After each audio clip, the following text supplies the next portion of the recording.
Salam Bapak Ibu Saudara terkasih dalam Tuhan kita Yesus Kristus. Kembali lagi di studio Kristen Channel. Terima kasih Bapak Ibu Saudara yang sudah mendukung perkembangan channel ini dengan cara subscribe, komen, dan share, sehingga Bapak Ibu melihat bagaimana perkembangan kekristenan yang bertumbuh dan yang baik melalui video ini. Ya, Bapak Ibu Saudara, pada kesempatan kali ini kita akan mendengarkan dan menyaksikan debat antara apologet Islam dan juga apologet Kristen Indonesia. Mari kita dengar dan menyimak videonya. Mari kita memberikan komentar yang baik terhadap video ini. Ini dia videonya. Selamat menyaksikan. Tuhan Yesus memberkati kita. Nanti kalau Anda ke gereja, nanti coba di sana itu merasakan bagaimana suasana di gereja, ya kan? Ada sih lagunya ganti. Gini, kalau Anda ke gereja, nanti Anda tidak berseru-seru kepada orang yang meninggal di kuburan loh. Nanti Anda akan berseru-seru kepada Yesus yang hidup.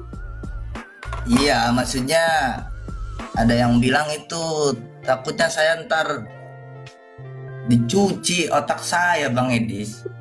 Ya kagak lah.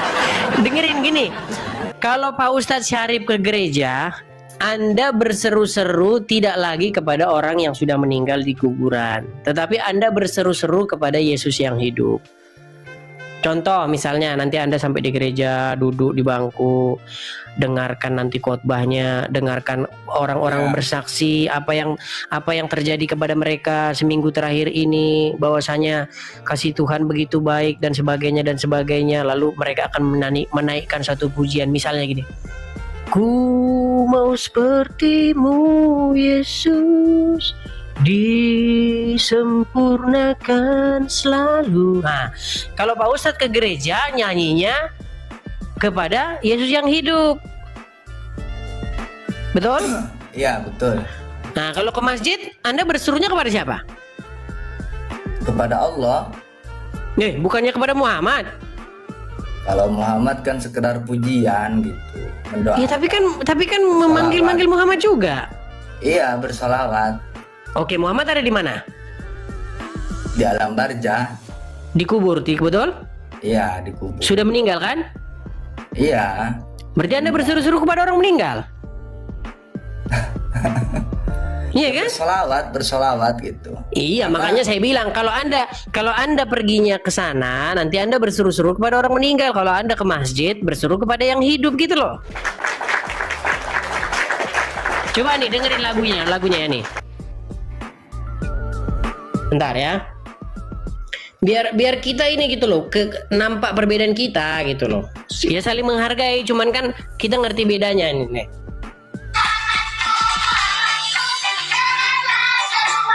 Nah, dengarlah seruanku. Bisa mendengar nggak dia? Iya. Bisa mendengar nggak Muhammad? Ya kalau secara jismani ya udah tidak, kan udah meninggal. Nah, terus dia bisa mendengar nggak? Walau alam juga. Gimana sih? Karena sebagian Muslim ada yang meyakini bahwa ketika bersolawat itu hadir ruhnya Nabi, tapi berarti Muhammad maha hadir. Ya walau alam juga Bang Edi, kata-kata yang bilang gitu. Berarti tidak ada kepastian dong? Ya kan nggak kelihatan. Kalau ada sebagian yang bilang walaupun dia melihat Rasul gitu ketika. Iya, artinya di dalam keyakinan Anda itu berarti belum tentu dia itu bisa mendengar atau enggak? Ya walau alam. Walau alam lagi, saudara. Tahu Asmiranda kan? Tahu Asmiranda, ya tahu. Nah, Asmiranda itu dulu seperti Anda perkataannya, Insya Allah, wallahu alam. Tapi semenjak dia masuk Kristen, langsung dia nyanyinya begini, firman-Mu ya dan amin, janjimu menopangku. Jadi dia sudah pindah dari mudah-mudahan ke iya dan amin. Iya dan amin itu udah jelas, iya dan amin. Firman-Mu yes, iya dan amin. Nah, sedangkan firman Allah, apakah ada iya dan amin? Amin, diaminin. Oh, jangan bohong-bohong loh. Oke, coba bukakan Quran surat. Sebentar, saya ambil dulu Quran saya sebentar.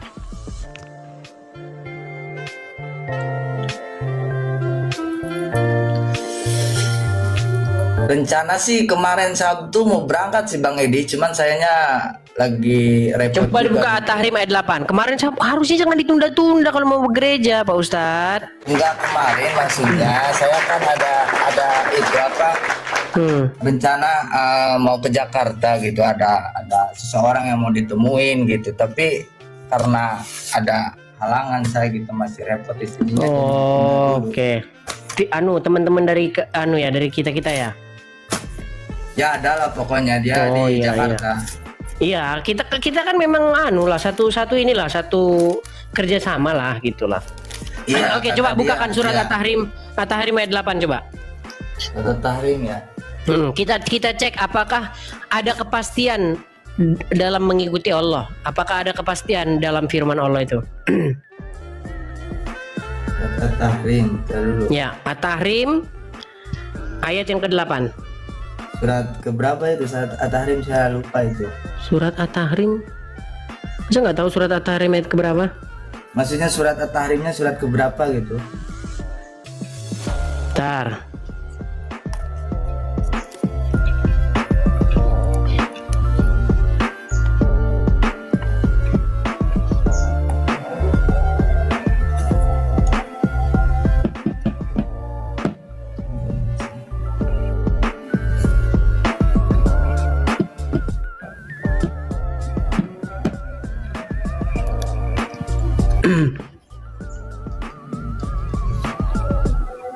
Oh iya, udah. Surat ke-66. Surat ke-66 ya. Surat ke-66.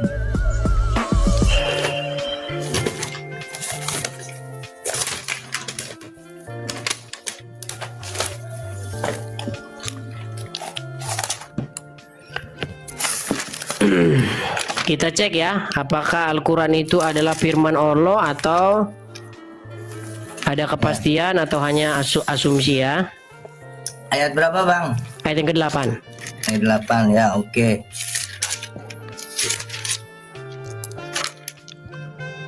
Ya, Silakan dibaca Bang. yang artinya hai orang-orang yang beriman, bertobatlah kepada Allah dengan taubat yang semurni-murninya. Mudah-mudahan Tuhan kamu. Stop. Apa di situ? Mudah-mudahan. Ada kepastian?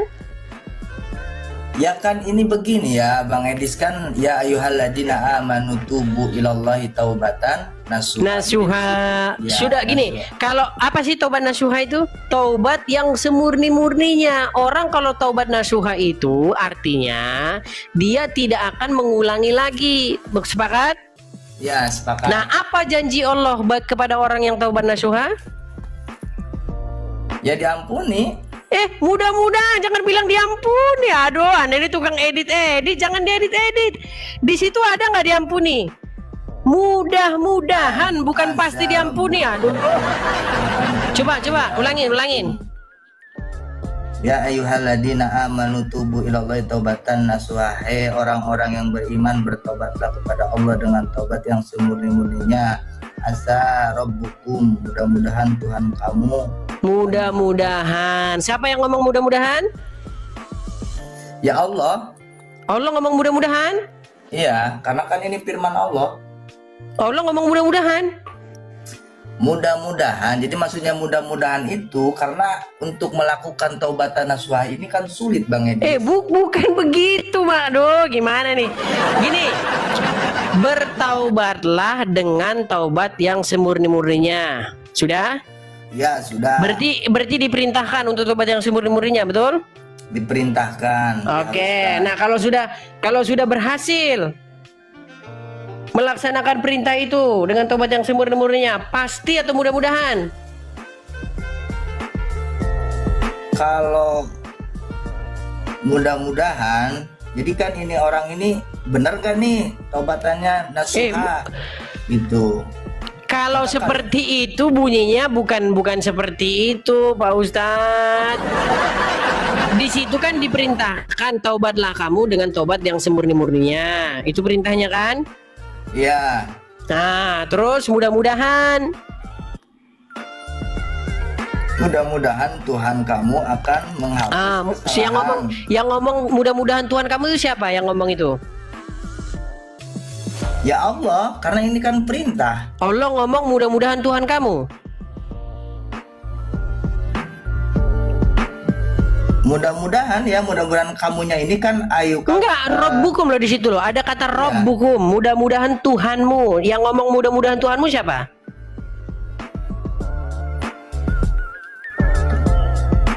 Ya Allah kepada makhluknya, kepada setiap hambanya. Siapa lagi Tuhannya kalau begitu? Ya Allah. Allah ngomong kepada Tuhan yang mana lagi jadinya? Ya Allah ngomong ke Muhammad. Iya, ngerti saya. Gitu itu kerobuhum itu kata jama atau tunggal? Jama. Jama, artinya bukan cuma satu orang di situ kan? Iya, seluruh. Iya, artinya di situ Allah ngomong mudah-mudahan Tuhan kalian. Nah, Tuhan kalian siapa?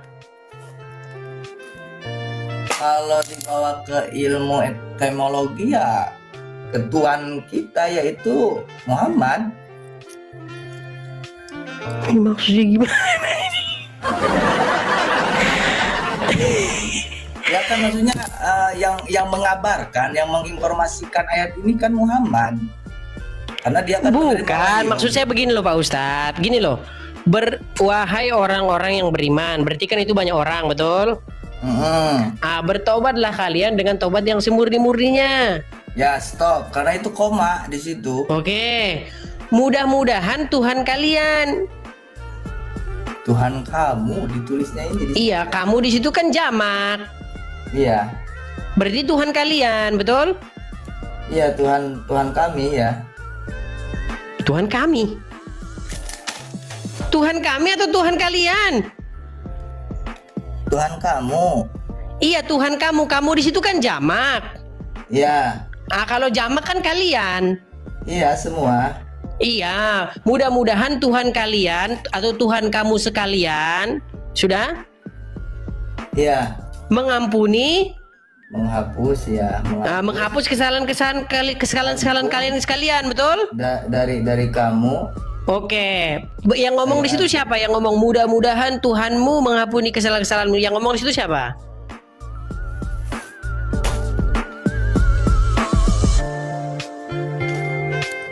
Menurut Bang Edi siapa? Ya pastilah yang ngomong di situ, dan yang pasti bukan Allah. Kalau Allah yang ngomong pasti aku, bukan Tuhan kalian. Ibarat kata gini nih, ada presiden datang ke rumah, ketok pintu, tok tok tok tok. Besok mudah-mudahan presidenmu kesini. Ya ngomongnya bukan gitu, ngomongnya besok mudah-mudahan saya kesini gitu. Saya bukan ngomongin orang lain, gimana? Betul? Iya. Nah, makanya saya bilang yang ngomong di situ siapa?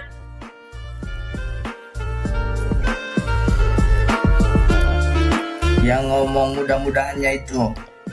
Iya, pastilah yang ngomong itu pasti bukan Allah, betul? Kalau yang ngomong mudah-mudahannya ini ya yang menyampaikan ini. Betul, yang menyampaikan itu, dan pastilah dia bukan Allah. Ya bisa siapa aja, bisa Muhammad. Iya, bisa siapa saja. Artinya yang menyampaikan orang tidak dikenal, betul? Ya saya juga bisa menyampaikan seperti ini. Iya, nah makanya begini Pak Ustadz, begini. Saya dulu pernah membuat satu tema. Apakah Quran itu sebenarnya bukan firman Allah? Yang firman Allah itu adalah hadis.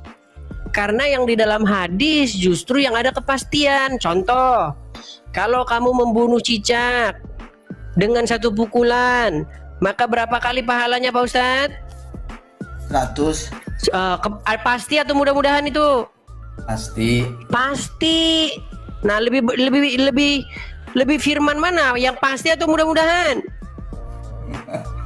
Ya atau yang pasti. Ya iyalah. Makanya saya bertanya-tanya, ini yang firman Allah yang mana? Sama kayak begini nih. Di dalam surat, bentar, ku kasih ininya. Aku udah ada gambarnya teman-teman, sudah kusiapkan semua gambarnya di sini. Sebentar, sabar.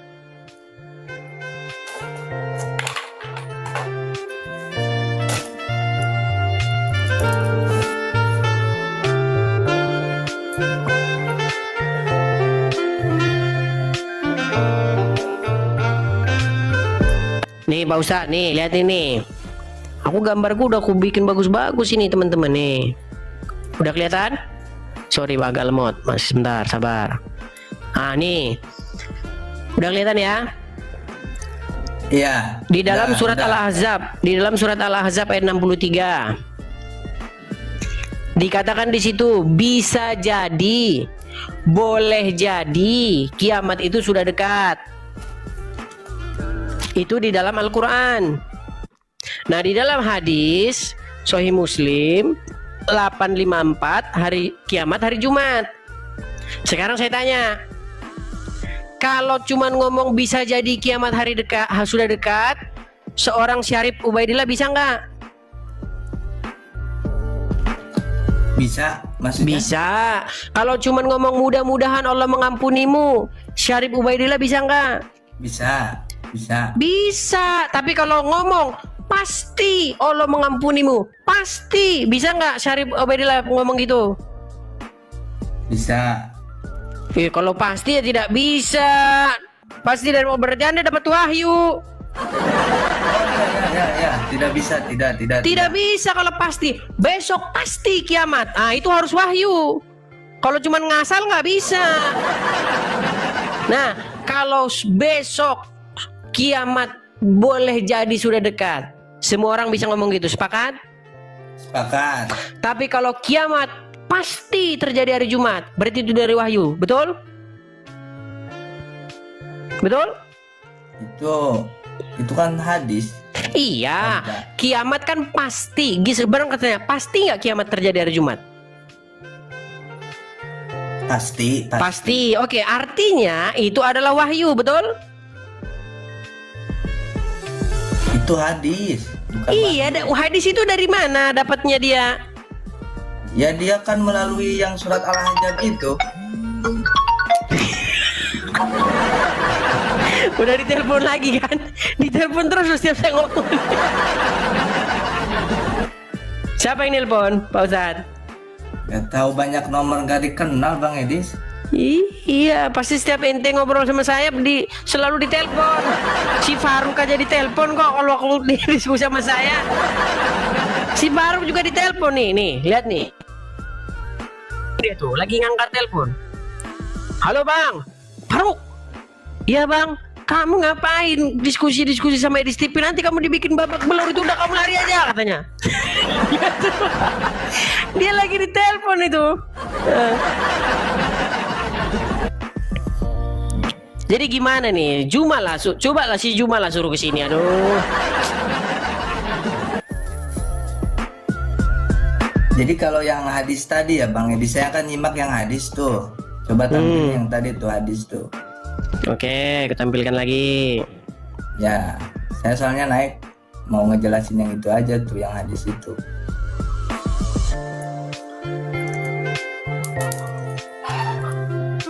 Yang masalah dosa ditanggung itu? Ah ya, itu yang segede ya. Ini kan dari riwayat Sahih Muslim ya, kitab Sahih Muslim. Jadi ini hadis bahwa menyebutkan ya, bersabda Nabi, qala yazi'u yaumal qiyamati nasun minal muslimin bidunubin amsalil jibal. Di hari kiamat kelak, sekelompok dari kaum muslimin akan datang membawa dosa mereka sebesar gunung amsalil jibal. Fayaghfiruhallahu lahum wa yadha'uha 'alal yahudi wa nasara fi ma ahsibu asibu anna, maka Allah mengampuni dosa-dosanya kemudian dibebankan kepada orang-orang Yahudi dan orang-orang Nasrani. Tapi di sini ada kalimat kata anak itu menurut perkiraanku, kata Nabi, begitu Bang Edis. Perkiraanku. Jadi dosa yang maksudnya Allah mengampuni dosa-dosanya kemudian dibebankan kepada orang Yahudi dan Nasrani ini, itu menurut perkiraanku anak. Berarti Muhammad tukang ngira-ngira. Maka hadis-hadis ini juga kayak gimana ya, jadi seolah dosanya kaum muslimin ini ditimpahkan kepada orang Yahudi dan orang Nasrani, dibebankan kepada mereka. Tapi di kalimat fi ma'asibu itu terusannya anak, itu perkiraanku, menurut perkiraanku gitu. Berarti Muhammad tukang ngira-ngira. Ya nggak bisa saya jawab juga di sini Bang. Loh, gimana? Loh, masa Nabi tukang ngira-ngira gimana nih? Iya, ini apa nggak malah petaka ini yang terjadi kepada umatnya? Gimana sih? Nah, terus kan ada terusannya lagi tuh Bang Edis. Qala Abu Ruhin la adri mimman saku. Abu Rauh berkata, aku tidak tahu dari siapa keraguan ini. Terus qala Abu Burdata fahadastu bihi Umar bin Abdul Aziz, ya. Abu Burdah berkata, maka hal ini aku ceritakan kepada Umar bin Abdul Aziz. Faqala abuka hadasaka hadaan Nabi sallallahu alaihi wasallam. Maka dia berkata, siapa ya tuh Abdul Aziz, Umar bin Abdul Aziz. Maka dia bertanya, apakah bapakmu menceritakan hal ini? Maka hal ini dari Nabi Shallallahu Alaihi Wasallam. Qultu na'am, iya. Itu Bang, hadisnya itu. Secara setahu saya begini Pak Ustadz, wa ma yantiku anil hawa in huwa illa wahyu yuha. Tidaklah yang diucapkannya itu berdasarkan kemauan hawa nafsunya, bukan kira-kira, bukan terka-terka, bukan dari hawa nafsu, tetapi yang diwahyukan. Betul? Betul. Tetapi kenapa Anda bilang bahwasanya Muhammad di situ mengira-ngira? Ini kan kok hadis begini, saya aja kan paling ini kan jarang saya sampaikan juga yang hadis ini nih. Ada hadis seperti ini gitu. Jadi dosa kaum muslimin dibebankan kepada Yahudi dan Nasoro gitu. Tapi itu anak, itu menurut perkiraanku, kata Nabi seperti itu. Berarti Muhammad mengira-ngira ya? Ya kan ini bukan wahyu ini. Jadi ini kan bukan dari Allah. Jadi hadis itu kan perkataan Nabi langsung. Tapi kan berarti hadis-hadis itu adalah hanya terka-terka kira-kiranya Muhammad. Jadi bukan ya kalau di sini kan sebutnya perkiraanku ya, tapi lebih ke tadi kan ada yang naik ya di Bang Edis bahwa itu untuk mungkin membuat orang Yahudi dan orang Nasrani itu sadar dan memeluk Islam. Maka ada hadis seperti ini. Seperti itu kayaknya. Oke, jadi intinya Muhammad di situ tidak mendapatkan wahyu, tapi dia hanya ngomong begitu saja berdasarkan pikirannya, berdasarkan hawa nafsunya, berdasarkan perkiraannya, betul? Ya gimana ya, walau alam juga sih Bang Edis. Waduh, jadi bingung nih saya kalau kayak gini nih. Berarti begitu juga dengan wahyu-wahyu yang lain. Bagaimana meneplok cicak satu kali mendapat 100 kebaikan gitu ya? Kalau membunuh cicak satu kali dapat 100 kebaikan itu wahyu atau Muhammad hanya mengira-ngira juga? Itu kan hadis Bang Edis. Iya, maksud saya dia mengira-ngira atau itu dari wahyu? Kadang kan begini ya, kalau hadis kan ada asbabul wurudnya gitu.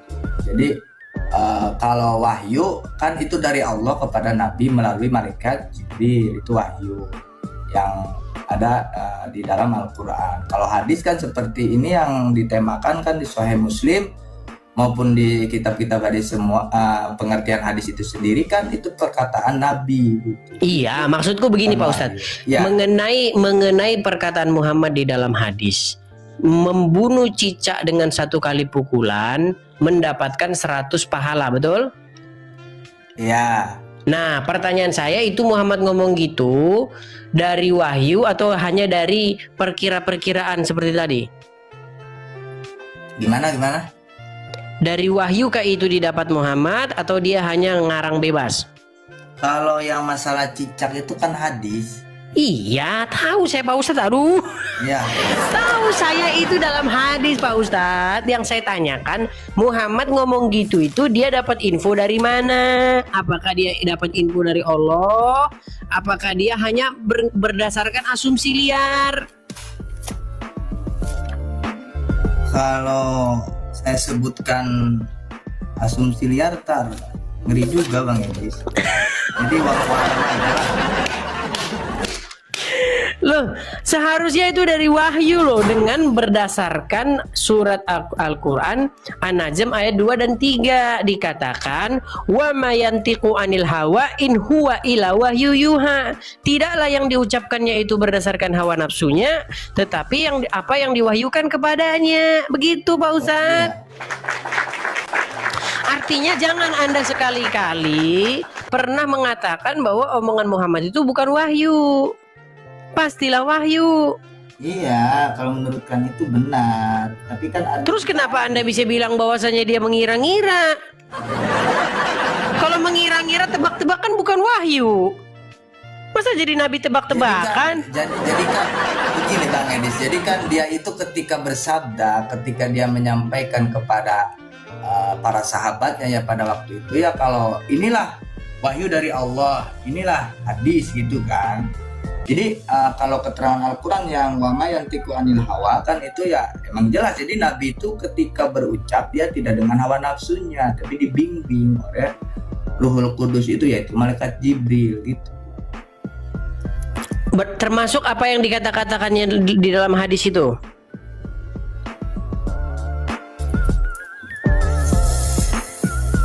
Ya seperti itu. Ya. Berarti yang di hadis juga wahyu.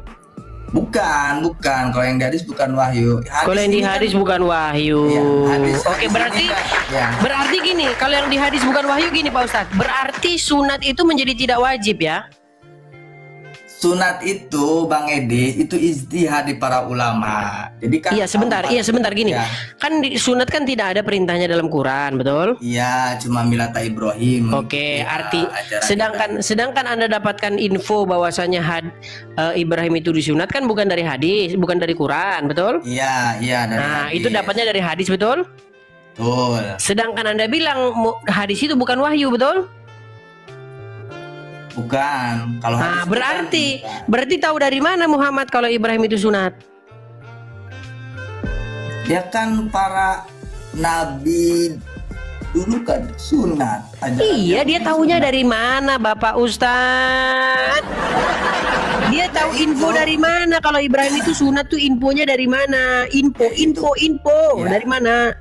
Ya dari ayat itu tentang mengikuti milah Ibrahim. Iya, kan nggak disebutkan di situ dia sunat. Di dalam Al-Quran tidak pernah disebutkan bahwa Ibrahim itu sunat. Tidak pernah disebutkan bahwa istrinya ada 2. Tidak pernah disebutkan bahwa Ishak dan Ismail itu ibunya beda. Nggak pernah. Makanya yang saya tanyakan, apakah itu tahunya dari baca kitabnya orang Keresteng atau dari wahyu? Itu bisa aja begini Bang Edi. Jadi pada waktu itu kan orang Yahudi kan sudah ada di Madinah. Jadi mungkin ngobrol lah sama orang Yahudi pada waktu itu. Oh, Tentang mungkin mau ngobrol-ngobrol. Ibrahim. Berarti Muhammad nguping dari orang Yahudi. Ya bukan menguping, lebih ke diskusi Tadi. kali. Oh, oke lah. Berarti Muhammad dapat info dari orang Yahudi. Ya diskusi dengan Iya, Pak kalau Nabi diskusi kan artinya Muhammad dapat info dari sana, betul? Ya bisa jadi lah gitu. Bisa jadi. Oke, mantap. Nah, karena Muhammad dapat info dari orang Yahudi bahwasanya Ibrahim itu sunat. Nah, yang jadi pertanyaan begini, Muhammad tahu nggak sunat itu buat apa? Sunat itu ya untuk kesehatan baik. Orang Yahudi nggak ada yang ngomong sunat itu untuk kesehatan, Pak Ustadz. Sunat itu sebagai pengingat, sebagai tanda bahwasanya nenek moyang mereka, yaitu Abraham, dahulu pernah berjanji dengan Tuhan, di mana materai perjanjiannya itu adalah sunat. Jadi mereka tiap hari akan ingat itu. Ini tanda bahwa dulu nenek moyang saya pernah berjanji kepada Allah. Apa isi perjanjiannya itu? Bahwa tanah orang Kanaan ini dari ujung utara sampai selatan, timur dan barat akan kuberikan kepadamu dan kepada keturunanmu turun-temurun sampai selama-lamanya, dan bahwa engkau akan menjadi umatku dan aku akan menjadi Allah kalian. Seperti itu. Kok untuk kesehatan? Aduh. Pasir mana pasir? Mau guling-guling saya di pasir dulu. Bang Edis begini, maksudnya disunat tidak disunat pun kan emang tidak jadi masalah. Cuman kan ketika umat Islam mau melaksanakan, bukan tidak masalah Pak Ustadz. Masalah di dalam Bible, di dalam perjanjian lama, barang siapa yang dia tidak bersunat, yang tidak dikerat kulit, katanya dia dilarang makan Paskah itu. Nggak boleh dia masuk ke perjamuan itu. Setelah Yesus datang, kemudian disalibkan, darah Yesus yang tercurah di atas kayu salib itu merobohkan ya aturan-aturan keyahudian itu, bahwa kalau Anda ingin masuk ke umat perjanjian, tidak perlu lagi Anda proselyt, tidak perlu lagi Anda sunat, tidak perlu, karena perjanjiannya sudah perjanjian baru, yaitu dengan materainya bukan sunat lagi, tapi materainya adalah darah Yesus yang tercurah di kayu salib. Makanya orang-orang Yunani, orang-orang non-Yahudi, orang-orang Indonesia, orang-orang manapun yang ingin masuk ke dalam perjanjian itu tidak perlu lagi menyunatkan dirinya. Seperti itu loh, biar Anda tahu sejarahnya. Aduh, inilah yang akibat teologi yang maling ini, saudara-saudara. Pak Ustadz, saya dulu pernah membuat sebuah sebuah statement yang cetar membahana ya. Saya sebutkan itu dengan teologi maling. Apa itu teologi maling? Teologi maling itu begini. Ketika Anda membahas sebuah teologi begitu ya, Anda nggak bisa menjelaskannya karena Anda dapat itu memang dari maling.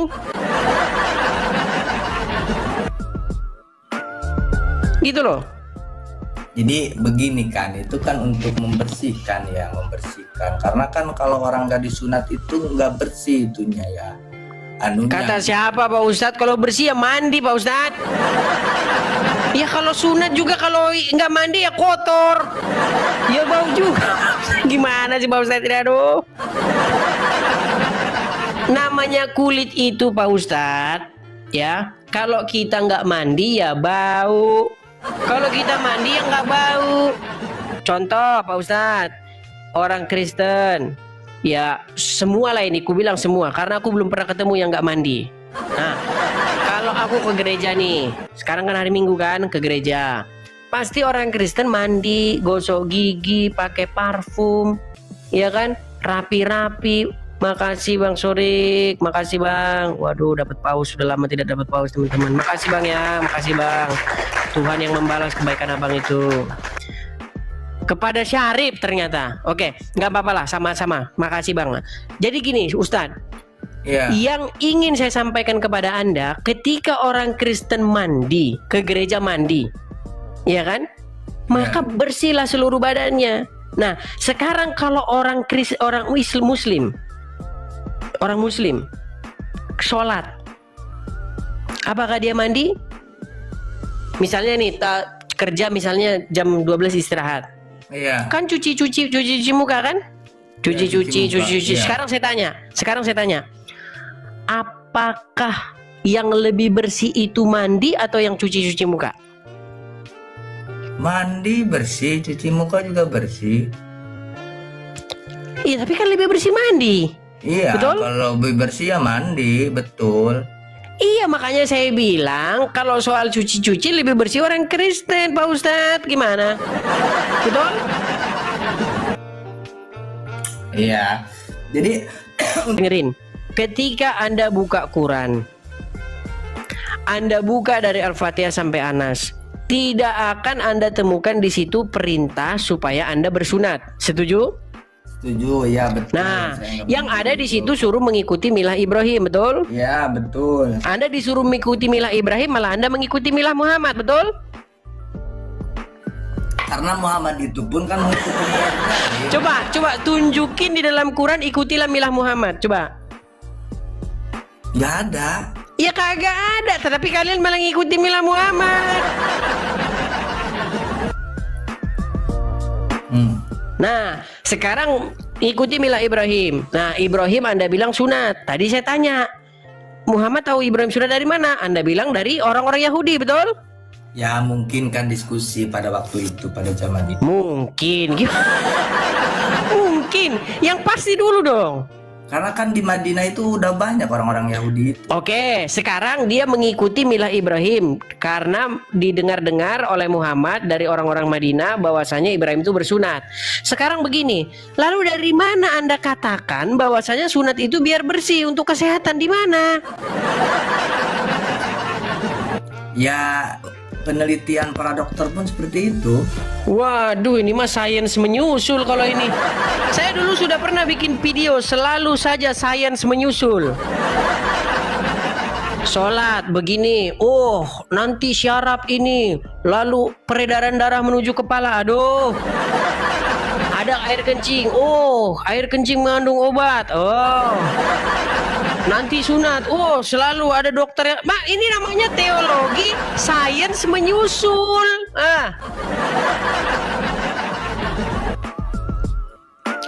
Begini loh yang saya maksud Pak Ustadz. Gini loh, kita itu kalau punya barang, kita harus tahu asal usul, harus tahu sejarahnya. Contoh nih, saya kasih contoh nih.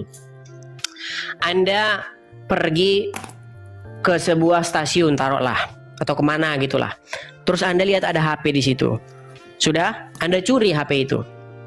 Sudah? Nah, ketika Anda pegang HP itu, Anda ditanya, dari mana asal usul HP itu? Beli di mana? Pasti Anda pasti Anda begitu. Apa ini anunya, passwordnya? Karena Anda dapat HP itu dari nyuri. Setuju?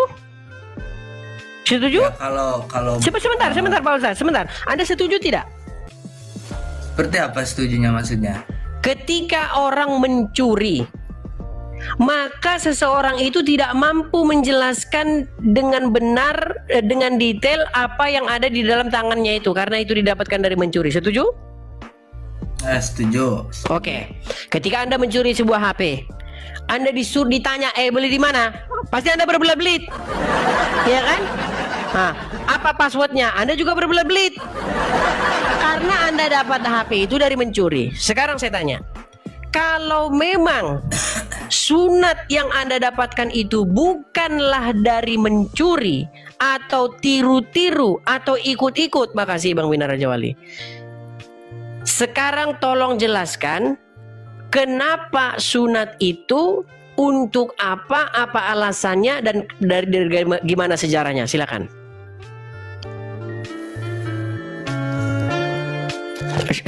Sulit. Pasti sulit Pak Ustadz. Makanya dulu saya pernah membuat satu video itu, sayangnya memang karena YouTube saya udah, iklannya sudah dicabut, jadi ya ada dulu saya pernah bikin itu, teologi maling. Gitu loh Pak Ustadz. Jadi seseorang biasanya meniru-niru sesuatu tanpa tahu apa yang ditirunya. Coba Pak Ustadz tolong jelaskan kepada saya, sunat itu gimana sejarahnya? Anda bilang tadi dari Ibrahim, dan kenapa Ibrahim disuruh sunat? Mana ayatnya? Silakan. Ya itu yang Millata Ibrahim kan. Iya. Allah menyuruh Ibrahim sunat kan? Iya, di situ kan cuma Sebentar Pak Ustadz. Sebentar gini. Allah menyuruh Ibrahim sunat, betul? Iya, betul. Oke, alasannya apa Allah menyuruh Ibrahim sunat? Kalau untuk alasan dari Allah ke Ibrahim itu belum tahu juga gitu. Nah, itu tadi. Ketika Anda pegang HP, Anda ditanya, HP dari mana? Anda nggak tahu. Karena Anda itu dari nyuri, Pak Ustadz. Dari nyuri. HP-nya dari nyuri, makanya Anda bingung. Disuruh jelasin. Kalau dalam Islam kan begini Bang Edis, kenapa harus sunat? Itu kan untuk membersihkan istilahnya najis di situ. Berarti Allah menyuruh Ibrahim. Sebentar, Allah menyuruh Ibrahim suci gitu, supaya bersih dari hadas. Sebentar, Allah menyuruh Ibrahim bersunat supaya bersih, supaya suci. Ya kalau dibawa ke pemahaman muslimnya seperti itu kali. Iya, di mana ayatnya bahwa Allah berfirman, wahai Ibrahim, sunatlah engkau supaya bersih. Di mana ada ayatnya kayak begitu? Kagak ada di Quran.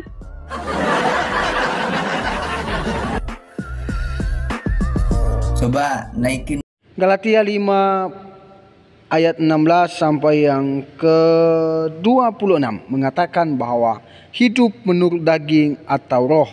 Maksudku ialah hiduplah oleh roh, maka kamu tidak akan menuruti keinginan daging. Sebab keinginan daging berlawanan dengan keinginan roh, dan keinginan roh berlawanan dengan keinginan daging. Karena keduanya bertentangan, sehingga kamu setiap kali tidak melakukan apa yang kamu kehendaki. Akan tetapi jikalau kamu memberi dirimu dipimpin oleh roh, maka kamu tidak hidup di bawah hukum Taurat. Perbuatan daging telah nyata, yaitu percabulan, kecemaran, hawa nafsu, penyembahan berhala, sihir, perseteruan, perselisihan, iri hati, amarah, kepentingan diri sendiri, pecinderaan oleh roh pencemah, kedengkian, kemabukan, pesta pora, dan sebagainya. Terhadap semuanya itu kuperingatkan kamu, seperti yang telah kubuat dahulu, bahwa barang siapa melakukan hal-hal yang demikian, ia tidak akan mendapat bagian dalam kerajaan sorga. Tetapi buat roh ialah kasih, sukacita, damai sejahtera, kesabaran, kemurahan, kebaikan, kesetiaan, kelemah lembutan, penguasaan diri. Tidak ada hukum yang menentang hal itu. Barang siapa menjadi milik Kristus Yesus, ia telah menyalibkan daging dengan segala hawa nafsu dan keinginannya. Jikalau kita hidup oleh roh, baiklah hidup kita juga dipimpin oleh roh. Dan janganlah kita gila hormat, jangan kita saling menentang dan saling mendengki. Ya, dalam kebenaran firman Tuhan ini Bapak Ibu Saudara mengajarkan kita bahwa kita harus menjauhkan diri seperti yang disampaikan tadi, bahwa dalam percabulan, pencemaran, iri hati, fitnah, ya mari kita menjauhkan diri kita dalam hal itu, karena tidak berkenan kepada Tuhan. Nah, dari debat yang sudah kita saksikan dan sudah kita dengarkan bersama, banyak orang yang menyampaikan sesuatu pernyataan mereka sesuai dengan pemahaman mereka tentang Yesus. Tetapi itu salah. Karena kenapa? Kembali lagi kita kepada Alkitab. Alkitab menyampaikan bahwa Yesus Kristus adalah Tuhan. Dia adalah jalan, kebenaran, dan hidup. Tidak ada jalan melalui Bapa kalau tidak melalui Dia, yaitu Yesus. Maka dari itu percaya kepada Yesus, maka hidup akan selamat. Dan kalau tidak percaya Yesus, engkau akan binasa. Maka dari itu bertobat dan percayalah kepada Yesus. Itu saja yang mungkin bisa saya sampaikan. Sampai jumpa di video berikutnya. Tuhan Yesus memberkati kita.